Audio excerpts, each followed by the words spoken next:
Cavalheiros, senhoras e senhoritas, tudo bem? Hoje a gente continua falando sobre o objeto de conhecimento importante na prova do Enem, a escravidão e as formas de resistência indígena e africana na América. Mas hoje a gente também fala de um outro tema, que é a história cultural dos povos africanos, a luta dos negros no Brasil e o negro na formação da sociedade brasileira. É nesse contexto que se insere a aula de hoje. Não se esqueça de dar um joinha aí no nosso vídeo e de se inscrever no nosso canal. A gente começa falando que a vida do escravo negro no Brasil colonial era, sem sombra de dúvida, uma vida muito difícil. Quando o escravo era trazido e lançado nos canaviais para fazer o cultivo da cana, a sua expectativa de vida era de apenas 8 anos de trabalho. O trabalho era tão intenso, tão devastador para o físico desse escravo negro, que em no máximo 8 anos ele estaria morto. A vida dos escravos não foi diferente nas minas de ouro, e alguns historiadores entendem que as condições de trabalho das Minas Gerais foram piores ainda do que as condições de trabalho na indústria açucareira. Quando o Brasil iniciou a produção de café no século XIX, anos 1840, os negros também foram utilizados nas lavouras de café. A dinâmica do trabalho escravo no Brasil era uma dinâmica que diferenciava os escravos. Aqueles escravos recém-chegados da África, que ainda não falavam a língua portuguesa, e que, portanto, tinham dificuldade de se comunicar com seus senhores, eram usados nas lavouras, no trabalho mais distante da casa grande. Eram escravos que permaneciam em condições absolutamente desumanas. À medida que esses escravos aprendiam a língua portuguesa, eles começavam a se diferenciar e, portanto, eram usados no trabalho de administração das lavouras. Eles saíam da lida específica da colheita e do plantio da cana ou do café e passavam para atividades intermediárias. Muitas vezes, pessoas brancas, homens brancos, faziam filhos com mulheres negras.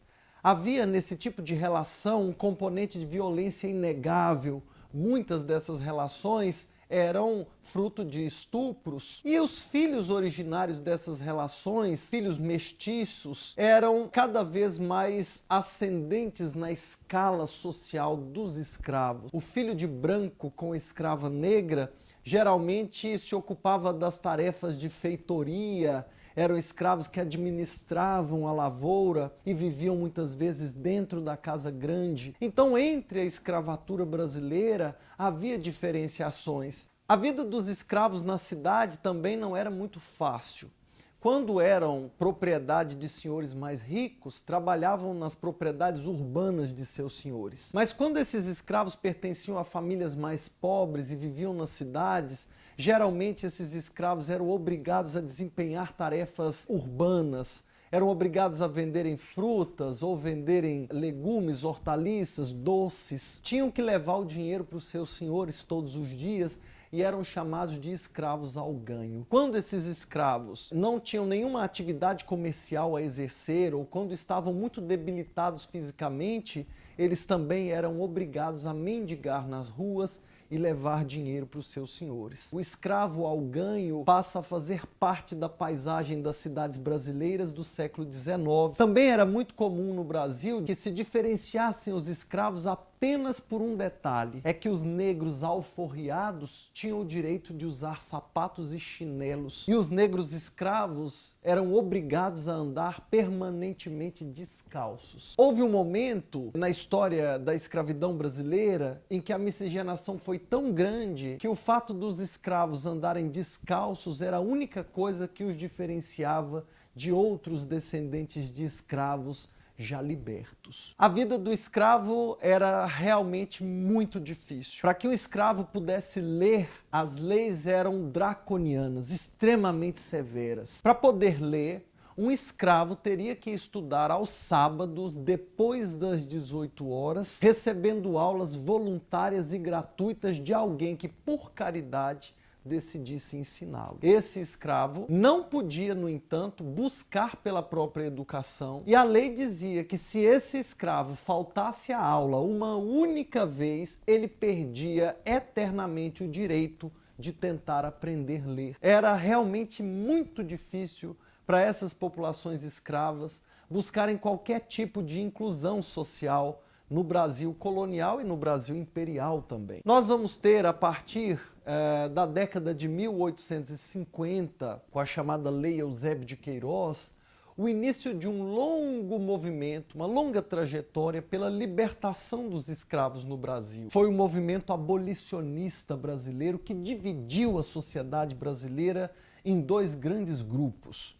Os grupos escravocratas, tradicionais, conservadores. Desse grupo, aliás, fazia parte o grande escritor brasileiro José de Alencar, um escravocrata que chegou a ser deputado pela província do Ceará, que se candidatou ao Senado, mas foi barrado por Dom Pedro II e que foi um dos maiores defensores da escravidão no Brasil. Do outro lado, uma população mais urbana, cada vez mais moderna e inspirada por valores europeizados e até norte-americanos, defendia a abolição da escravatura. Dentre os grandes abolicionistas, para continuar citando escritores, nós teremos Castro Alves com o seu navio negreiro, que é um verdadeiro hino à libertação dos escravos, do qual eu leio uma parte para vocês. Senhor Deus dos desgraçados, dizei-me vós, Senhor Deus, se é loucura, se é verdade, tanto horror perante os céus?